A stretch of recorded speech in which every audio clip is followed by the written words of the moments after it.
Breaking news tonight, a young Catholic police officer in Northern Ireland has been killed after a car bomb exploded under his car in Omagh. Politicians have condemned those who carried out the attack. The Sinn Féin leader Gerry Adams said he was determined that those responsible will not set back the progress of the peace and political process.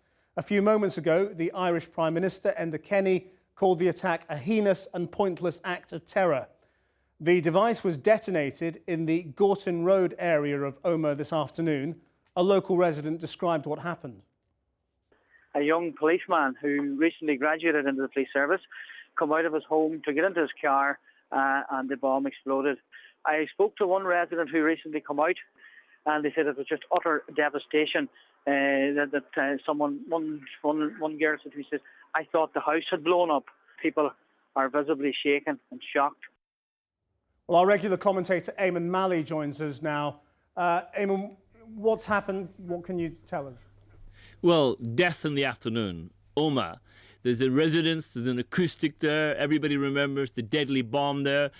So many people dying in the late 90s, and death returns again to the streets of that particular town. This young officer went to school there. He went to the local Christian Brothers School, according to the local representative, aspiring Assembly member Joe Byrne. So he would have been well known in that area. He would have been a sitting target. Imagine, he emerged just 3 weeks ago having trained as a member of the PSNI, and he's lying dead tonight at 25 years of age. The dissidents will be blamed. Nobody has yet claimed responsibility for this particular incident, but all week there have been attempts at disruption and to try and cause as much mayhem across Northern Ireland as possible. And now the culmination, the death of this young officer.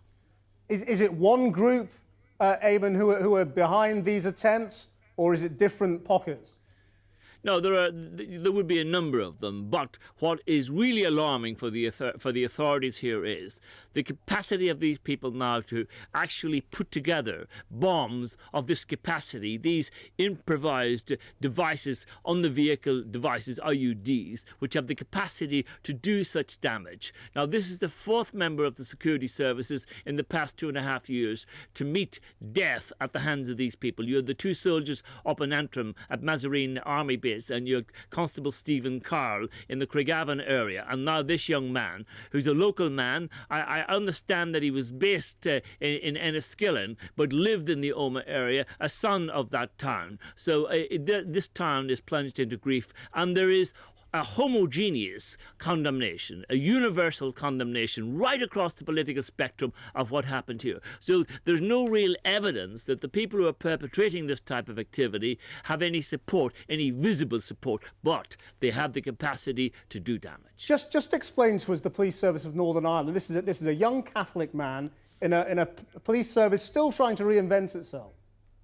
Well, there are many of these young Catholics who, in the last 10 years, decided to join the PSNI. Up until then, because of the IRA campaign, which had been roaring across Northern Ireland and raging across Northern Ireland for so many years, you only had pockets of people joining, the small numbers joining the RUC of then. With the reform of the RUC and the emergence of the PSNI on the back of Patton recommendations, etc., police and the Catholic nationalist community predominantly felt comfortable joining the PSNI, and the numbers now are up to about 30% of that service across Northern Ireland. So this was a new situation where young people emerging in difficult times with joblessness, etc., they felt relatively comfortable joining the PSNI. This is the new world.